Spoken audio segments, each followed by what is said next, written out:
Hello, sweet summer children. So I have a special guest here with me. You may know him, you may not. But before I introduce him, let me just say we are going to be dropping and debating some massive book spoilers and show spoilers, to be honest. So these spoilers allegedly contain the answers to some of the biggest unsolved mysteries in A Song of Ice and Fire. So if you don't want to know exactly where the house with the red door is or who sent the CATSPAW to kill Bran, then now's the time to exit this video. Everybody that's still watching, I have here with me an awesome A Song of Ice and Fire, Game of Thrones content creator, Joe the Magician. Sup, Joe? Hey, how's it going? Good to be here. Do you want to tell the people a little bit about you, where they can find you? Sure. One of the first things is that I'm a Reddit mod for the A Song of Ice and Fire board. I also contribute theories there. I'm a feature writer for Watchers on the Wall, co-host of the Maester Monthly podcast, and I have a YouTube channel at Joe Magician. All right. So I highly recommend Joe. He knows his shit. And I'll put the link I'll put the links to where you can find them below. So we're going to talk about George R.R. Martin's A World of Ice and Fire app. What do you have to say about the app? It's one of those things in the fandom that I don't think a lot of people know about, because it was released alongside the World of Ice and Fire book, and everyone treats that as like the encyclopedia of the canon. But alongside, this thing was put out too, and it's way less interpretive, and it has no perspective like the World of Ice and Fire does. So it's really good if you're just like looking up for like what actually happened with this person, or like a chain of events.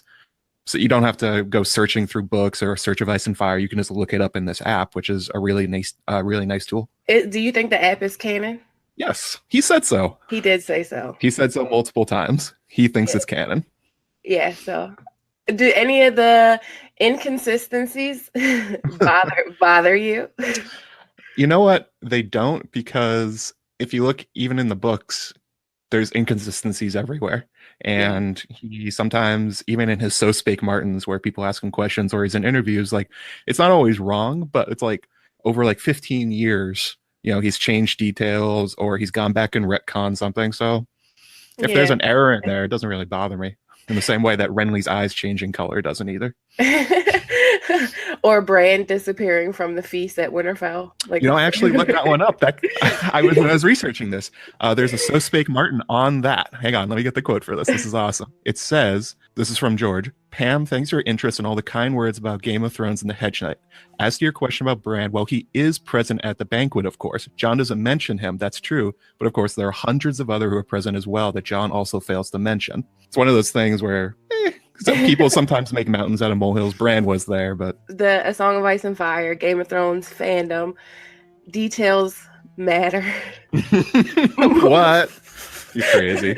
More like details are scrutinized, I would say, probably more than any other fandom. Oh yeah, for sure. We have like quotes directly from the Nada blog that is kind of saying that this is canon. This is a canon app. Let's start out with what this app confirmed for me. Would you say it confirmed this for you, or were you thinking this already? I didn't need the app, but it's nice to have it in my back pocket to throw at people. I needed the app. I needed the app for this.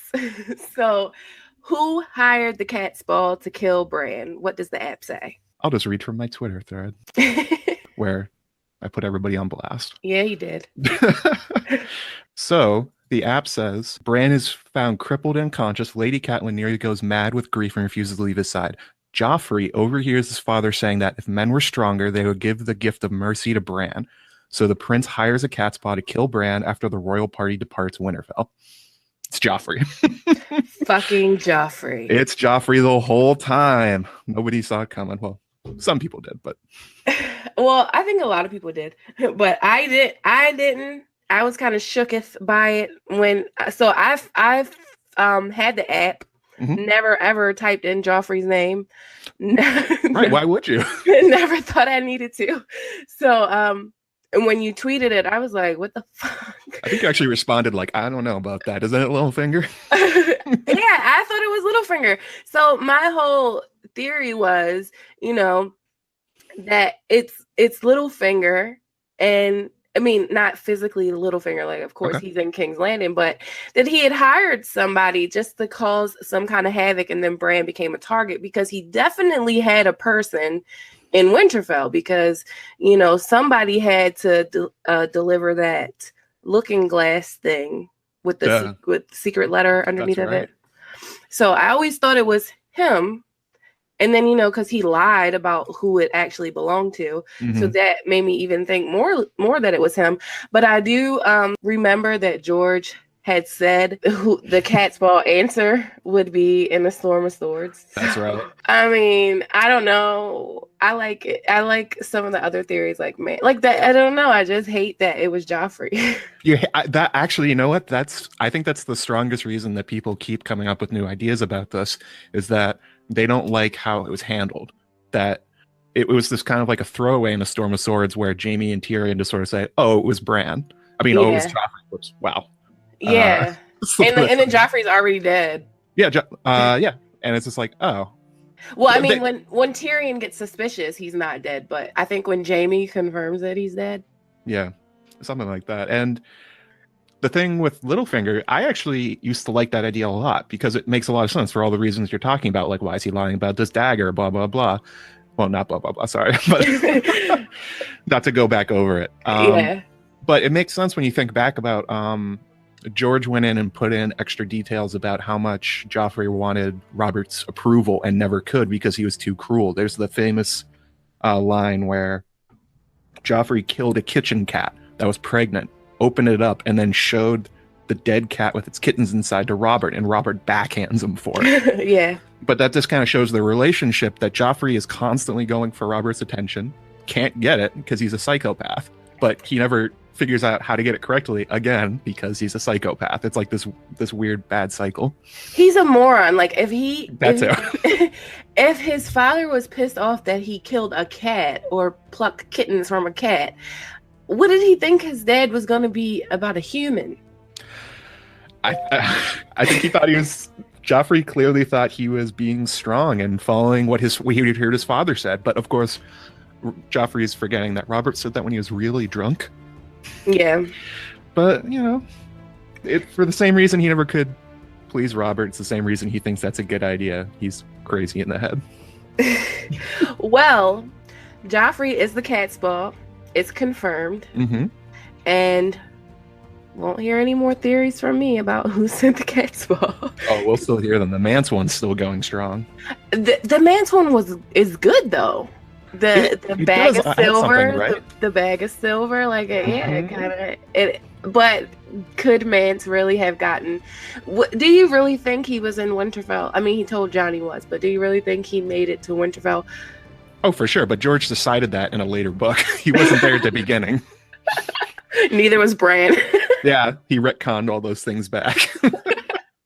I mean, it adds something, but I think the Mance theory kind of fails on a motive level. Like, why would Mance want to kill Bran Stark? It doesn't do anything for him. It's just like, it's pointlessly cruel, which is why Joffrey did it.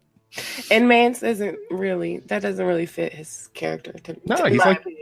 He's one of like noblest characters. He's got his head right on his shoulders. He's got really good priorities. He's not going to kill Bran Stark for no reason just because he's crippled. That's crazy. Yeah. So, what spoiler do you want to talk about next? It's your choice. Oh, well, this is one that was an example of George just confirming something. But let's talk about one where it's actually he's leaving something out in the app. Let's talk about Aegon is Aegon. Oh my God. Okay, so this one in the Young Griff article in the app, it states with no uncertain terms that young Griff is Aegon Targaryen, son of Rhaegar. What do you make of that? It does say that, and it also says that Elia Martell is his mom. Mm-hmm. And I find that absolutely, I just cannot fathom this son of Rhaegar making it across the narrow sea and being raised on a pole boat. I just don't. I mean, I'm kind of biased because I've always believed that Griff is a part of some Blackfire conspiracy. I agree. So, and I just feel like it says that because that's where we're at in the story.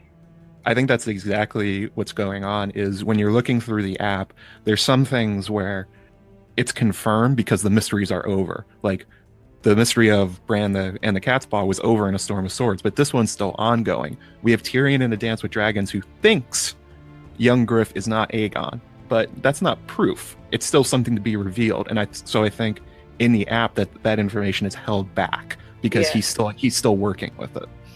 The one thing that has bothered me about Aegon is Varys telling Kevin about Aegon while Kevin is dying.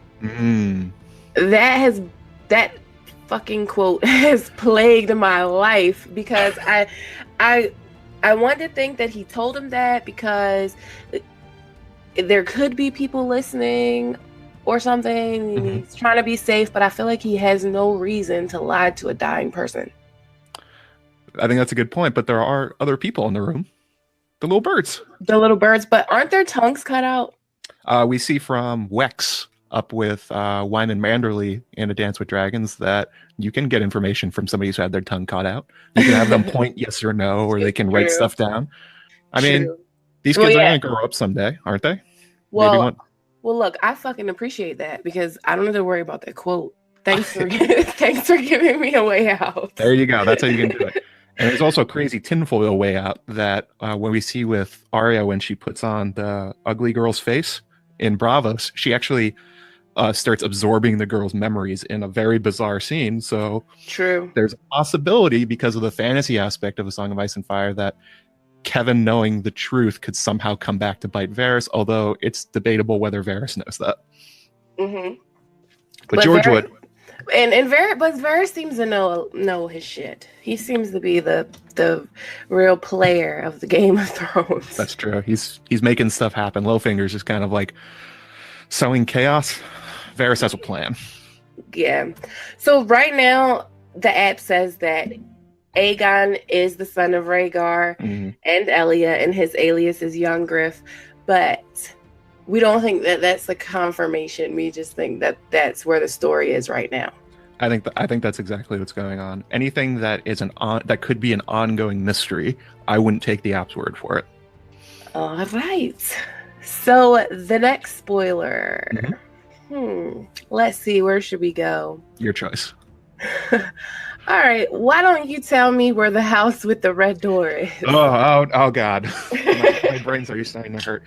It says under Daenerys's article, Sir Willem and the 4 other loyal knights are able to abscond with the children, good word choice there, and flee to the free cities. For a few years, they reside in Bravos, in a house with a red door beyond the grasp of the usurper Robert Baratheon. It's so nice to see it and just laid out like that. Well, I think a lot of people thought that the house with the red door was the Sea Lord's palace in Bravos. That's true. This is the whole no lemons can grow in Bravos problem. That George keeps torturing the fans. Keeps putting this in. Like, why does he keep doing this? I don't know. But some of those theories are really good. They're good. I mean, like the man's theory's good. I don't think it's true though. No. What man? Hold up. What man? No, the man's brand theory, the CATSPAW one. Oh, okay. Like that's a really good attention to the detail, and it would add something cool, but there's no way. Yeah. So the house with the red door is confirmed. It was in Bravos. Daenerys's red door house is in Bravos. Nowhere else. Not in Dorne. Not in Dorne, not in Pentos, not in Lys, not Tyrosh. Although it was originally in Tyrosh, which is interesting. He changed the first chapters of Dany were originally released in a magazine, and she grew up in Tyrosh in that, but he decided to move her to Bravos when he released the actual books. I wonder why.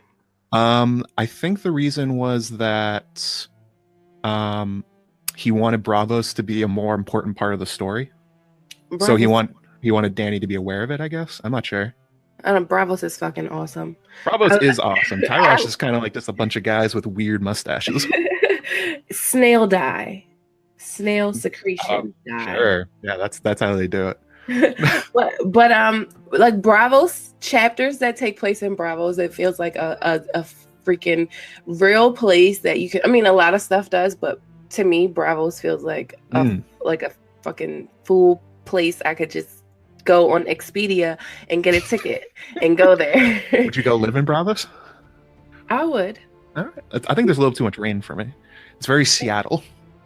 They have a lot of seafood. I love seafood. Was it oysters, clams, and cockles? They have those. Oysters, clams, and cockles. Yes.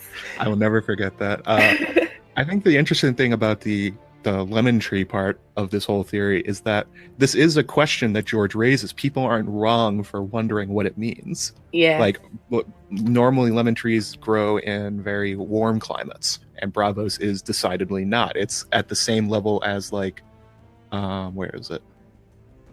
It's on the same latitude as, like, the Erie, which is, like, snow-covered and cold as hell. Mm-hmm. But he goes on later in the books to add more details to it, and he says that Oberyn went to Bravos and brought a gift with him. Well, he probably brought a lemon tree because Dorne is rich with lemons, and that's one of their primary things. It's like a gift you're giving to the Sea Lord. And, you know, what are they called? Greenhouse. Greenhouse. Greenhouses exist. There's one in Winterfell. So, you know. Yeah. You can grow one in Bravos. You can do it. So that's where the house with the red door was. Did you get the map book? The Lands of Ice and Fire? Yeah. I just got that Saturday. Yesterday. Look at the Bravos one. You can see the Sea Lord's palace, but the backside of it, you can't see it because it's down and to the left. So people think that, like, right on the other side of that is where the red door is, just facing back. I think the only one that I looked at was the Journeys one, where it had like really good. The different journeys that people took. Mm-hmm. But I did see that they had a really detailed Bravos map in there. It's really cool to look at, and everyone laughed when that came out. It's like, George, just if you put a red door on there, we'd all be happy. He's a troll, man. He's the biggest troll. Like that whole thing on his blog the other day, like gremlins and stuff. I'm like, oh my god,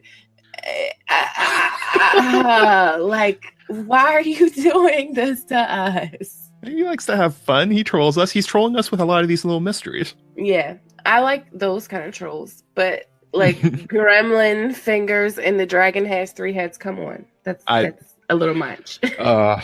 He knows we love solving puzzles, so sometimes he gives us them. Yes. He can't be unaware of the fan community at this point. For the meantime, in between time, we have this app, and and it's confirming things that you might not have known. But it's also not confirming some things. Like, there are no theories in there. RLJ is not mentioned. Nope. The sample chapters for Wind's Winter, none of that is in there. Major theories that everyone think is true, like Sandor being the gravedigger, nowhere in there. So it's solved mysteries only we're talking about. Yeah. And what I think is noteworthy when we're talking about what the app doesn't say. Oh. Okay. If we go to Arthur Dayne. Mm-hmm. What does it say about Arthur? Arthur Dayne, it says he has, under siblings, he has Illyria Dayne and Ashara Dayne. Mm-hmm. There's no other Dayne that could have fathered Edric. So who is Edric's daddy? Who do you think he is? I don't know. I got no idea. Well, I wish his dad was Ned, but it's not. Oh, I know. Wouldn't that be sweet? Yeah. I think I posed this question to some of the people that watch my channel, and they were kind of like, he's too young to be Ned's kid. But that would be cool. I believe our friend Chloe, Queen of Love and Booty on on Twitter, has very strong opinions about who Ned Dayne's father actually is. I think she thinks I actually forget. I'd have to look it up. But check out her series on the Danes. She goes way more into it, and she tries to break down on who could actually be. She has like timelines and charts. I've seen them. They're amazing. I know she's like a huge Ashara a Chardane fan. She's a one-woman crusade for Ashara being alive. I like Chloe. She's great. I think she thinks Howland. I'm not sure. I have to ask, but I think she thinks it's Ned too. But Ned. I think she thinks that Ned is Ashara. No, not Ashara's kid. I think she thinks that Ned is Illyria Dayne's kid. Wait a minute. Ned Stark or Ned Dayne? Ned Dayne is Illyria's kid. I believe that's what she says. I mean, there's also, well, he's the Lord. He's the Lord of Starfall. He's the heir of Starfall. So I guess that means that the father is dead. So you only have a few options. He could be Arthur Dayne's kid. Maybe he sired someone. Not Arthur Dayne. Not the greatest swordsman and most chivalrous knight that ever lived. Not him. I mean, why not? Why not Arthur? I mean, I've had a theory for a while that Darkstar might be Arthur's kid, and he's just like an angry bastard. Oh my god. Fucking Darkstar. I like Darkstar. People hate him. I think he's cool. My voice didn't say that. Let me try that again. I think he's cool, but a lot of the reason people think he's lame is because he's putting on a show for Marcella. He's he's hamming it up for her, trying to seem impressive. And yeah, that makes him look like a dork, but yeah, he's impressing an 11-year-old. And you're also seeing from Arianne. And by the way, this is one of the things in the app. Arianne is in love with Darkstar. Of course, she's gonna think crazy things about him. Yeah, and to me, Darkstar, he just hates Arthur Dayne so much. He loathes him. I think he wants to be him for real. I think that's true. He's probably gonna grab Dawn. Yeah, LML. I was about to say LML thinks that Darkstar is gonna steal Dawn. Oh, I think that's true for sure. He's gonna go find Arianne with young Griff in the Stormlands and pledge his sword. And his sword will be Dawn. It will be awesome. Do you think young Griff is really a contender for to not die? Do you think he's gonna live through all 6 or all 7 books? No way. he is toast. He is almost assuredly toast. Okay. Because I was gonna say, I'm like, oh. He's definitely gonna. I think he's gonna take King's Landing for all of 3 days. 3? Why 3? Just exactly enough time to get crowned and then get blown up by Dragonfire. Okay. Either by Cersei's hand or Dany's. Lyanna, Rhaegar's last. Did anyone really think it was gonna be anything but Lyanna? I mean, I could probably think of a couple people. What'd they think? Who'd they think it was? Elliot? I don't know. I'm just saying. I'm pretty sure that everybody didn't think it was Lyanna. It was definitely Lyanna. But Rhaegar's last words, the name that he died with on his lips, was Lyanna. Mystery solved. It's like one of these very minor mysteries where I don't think it really changes anything. I mean, if you wanted to make up crazy tinfoil from it, you could, but it just seems so obvious that it would be Lyanna. Yeah, that was kind of obvious. I thought this was interesting. Under the Children of the Forest. That's right. The Pact one. Yeah. It says, the Pact marked the beginning of the Age of Heroes and endured for some 4,000 years, even through the long night when the children joined with the first men against the others. The Pact was broken when the Andals came and swept over the first men, kingdoms, and the enclaves of the children alike. Mm-hmm. So interesting that it's actually broken. The Pact was broken. But it's the Pact with the first men, which is interesting, I find, because they're not differentiating between the Andals and the first men. Nope. They said humans broke this pact, so we're done with all y'all. Get out of my face. This person is typing this app is calling the Andals zealous, and they made war on the children. The Andals were actually pretty fucking savage. Oh yeah, the stories of what they did to the children and the first men are ridiculous. Yeah, especially like the High Heart. What they did at High Heart. The battle at High Heart. Yeah.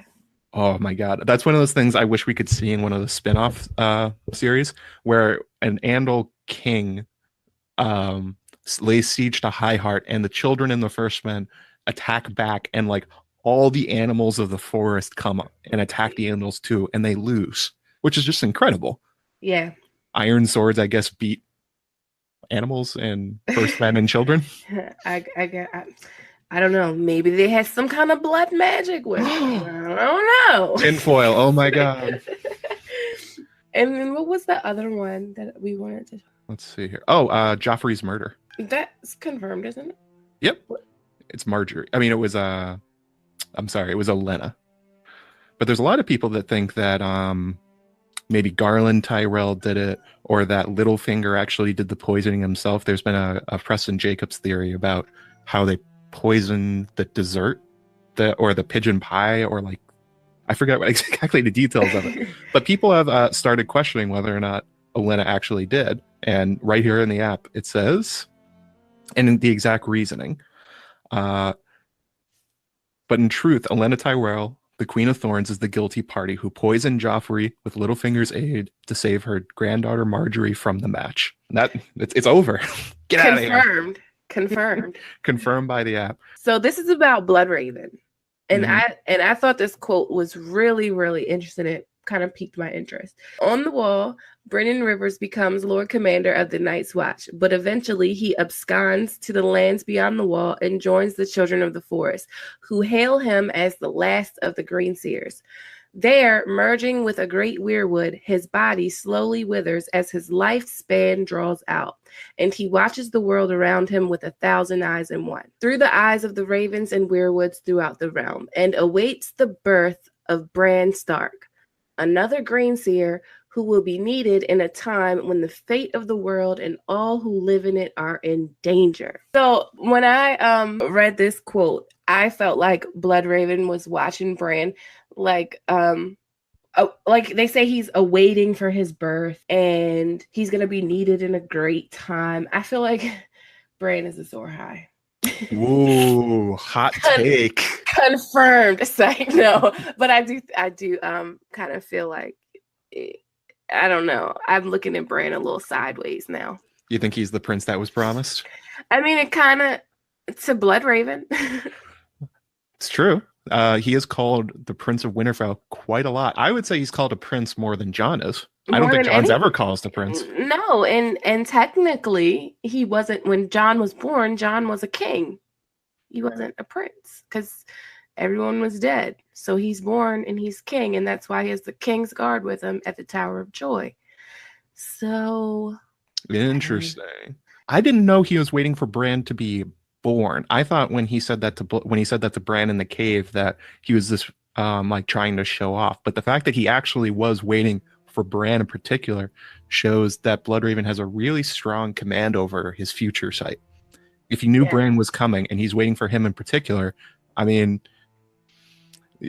at that point, it's hard. You have to wonder how much of what happened in the series is because of Bloodraven tinkering in the past, if he really can see that far in the future. Yeah, and it makes you wonder, what is Bran going to be tinkering with the future? It seems almost likely. Is he going to be tinkering with stuff? Well, the show has us has the Hodor.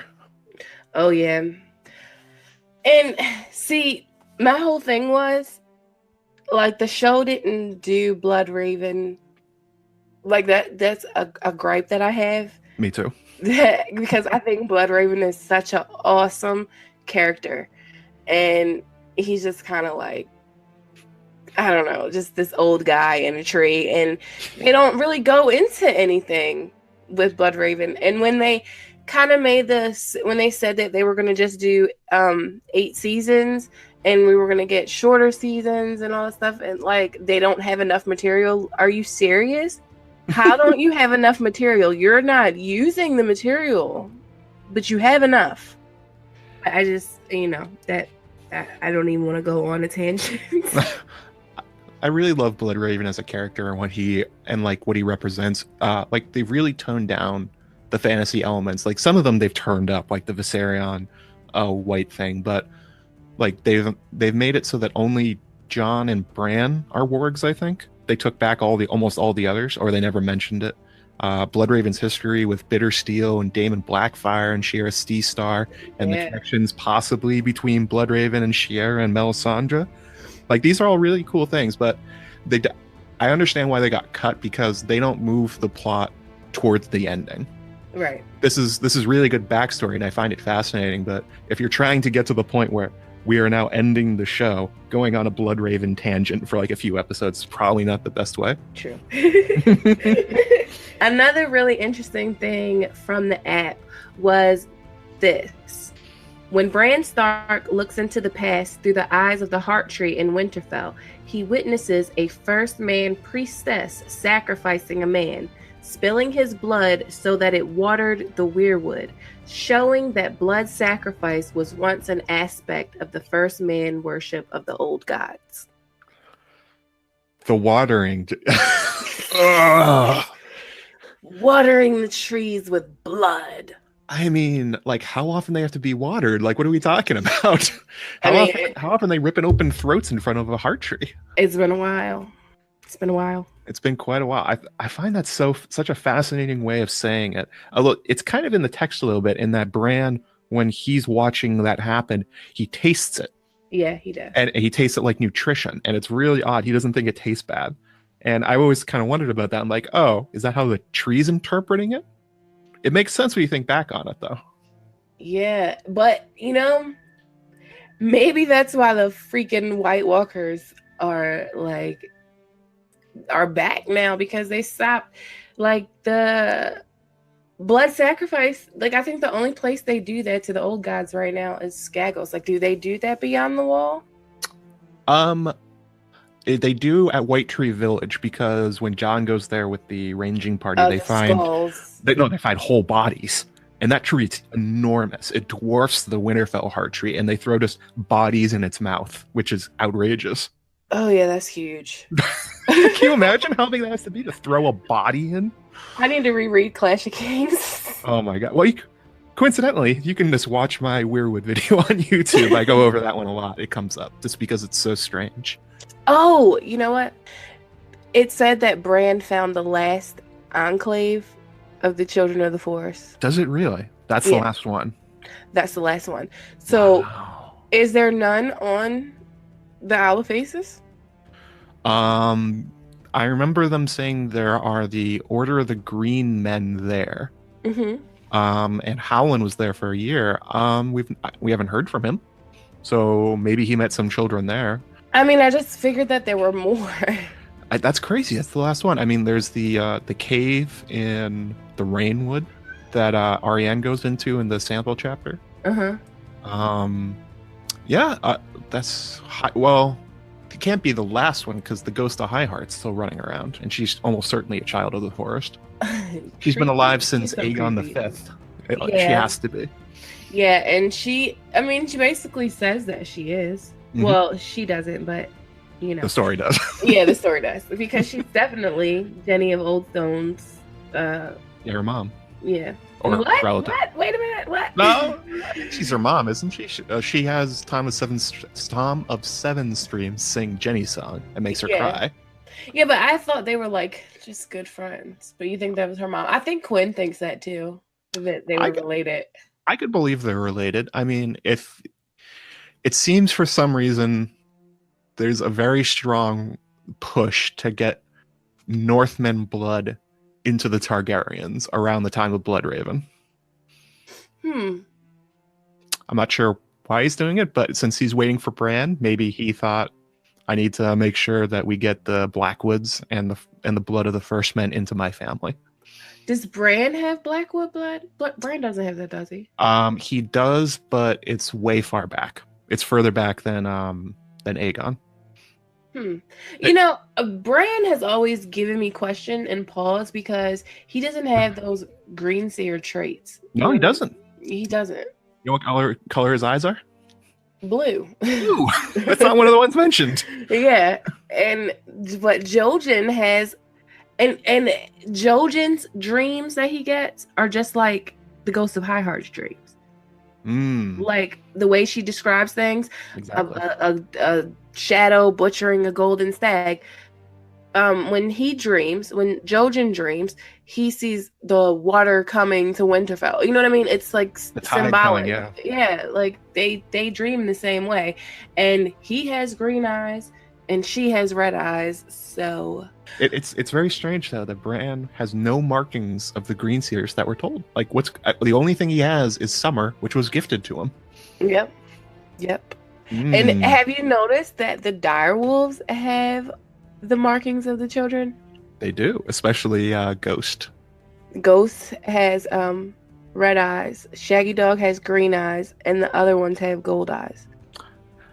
I wrote a theory about this once where I think they're all green seers themselves. I haven't. It's crazy. I have a similar idea, but I didn't say they were green seers. I just thought they were like children, skin changers that live their second lives in direwolves. That could be it. Same idea. Somehow they get instructions and know things they shouldn't. Yeah. That's a fun one. It's really cool. It's also weird that Drogon has red eyes and Ghost has red eyes. And then Daenerys, it has Drogon and Jon has Ghost, and they're like the two most important people in the story. Well, not the most important, but you know what I mean. Yeah. Wait, hang on. Let me look up Viserion and Rhaegal's eyes. I forget what they are. Viserion's eyes are molten gold, I believe. I believe they're molten gold, but I can't remember Rhaegal. Rhaegal has bronze eyes, so more gold. I don't know. Could be some connection there. Could be. I've looked at it a couple of times, but all of the characters that have red eyes in the story have some kind of, like Melisandre has red eyes, Bloodraven, Ghost of Highheart, Ghost, Drogon. And they have some kind of magical property to them. They're all connected in some weird way that George is yet to reveal. That's not in the app. It's not in the app. You won't find it there. But if you do decide to download the app, you may find stuff you did not know was in there. For sure. Just like look up random characters and read through it. I mean, we found these just by randomly searching names and just being like, what? And don't click on the link when you go to Dragons and you see Old Gods of Valyria. Don't click on that link. Oh yeah, we need to open a support ticket to Elio and Linda to get that one retconned. Because that one had me like, what the hell? I think that's an error that they were just linking. Whenever there's a title of a separate article within another one, I think it auto adds a link. Yeah, I was discussing that with somebody else on Twitter. I was like, I need some clarification here because this goes against everything. Goes against everything that I thought. That'd be a hell of a twist if the Valyrians worshipped the Weirwoods. I'm not gonna even open that can of worms. Yeah, let's keep that one closed. let's keep the little man one. But I did, however, I think that the shade of the evening trees and the weirwood trees, I feel like all of that is connected. So maybe they had some kind of other kind of tree going on over there. Maybe. I don't know. There definitely should be. I mean, there's Children of the Forest populations in Essos. The Kingdom of Ifriquevron has the Woodwalkers, where they too have a haunted forest that the Dothraki are scared to enter. And there's I think LML found some in Eastern Essos, maybe in Lang or ET. They're different kind of elves. They're taller elves, more like Lord of the Ring style Children of the Forest. But there's forests all over the place with Children of the Forest running around in their trees. And the Children of the Forest are called singers, right? Singers of the Earth. Right, and then the people that led the slaves from Valyria to Braavos or prophesied that there would be this place where they could hide from the dragons in Braavos were called the Moon Singers. So there may be some connection, but we're not going to jump down that rabbit hole. That's another video. But I want to thank you for coming on my channel. Thanks for having me. This was a lot of fun. Oh, no problem. And I'll be linking all of Joe's podcast videos, YouTube channel Do you want me to link Watchers on the Wall too? I mean, may as well. There's some good stuff there, especially for show watchers. On Watchers, I write articles that attempt to bring book lore to people that only watch the show. So if that's you, they're a good thing to check out. Yeah, I have a lot of people that watch my channel. They haven't read the books. A lot of people have, but a lot of people haven't. So they'll probably like that. As always, thanks for watching. Thanks to everyone who supports me on Patreon. If you like this video and videos like this, please give it a thumbs up. Don't forget to check out Joe. God damn it. Where the fuck was I at? Okay. I don't know where I was. Make sure to check out Joe. Oh. Did I say please like this video? Yes. Okay. Don't forget to check out Joe. Please give this video some shit. Don't forget to check out Joe's channel. Thanks for watching. Please click that subscribe button, hit that notification bell, and join the Sweet Summer family. Okay, my sweet summer children. Have a good day.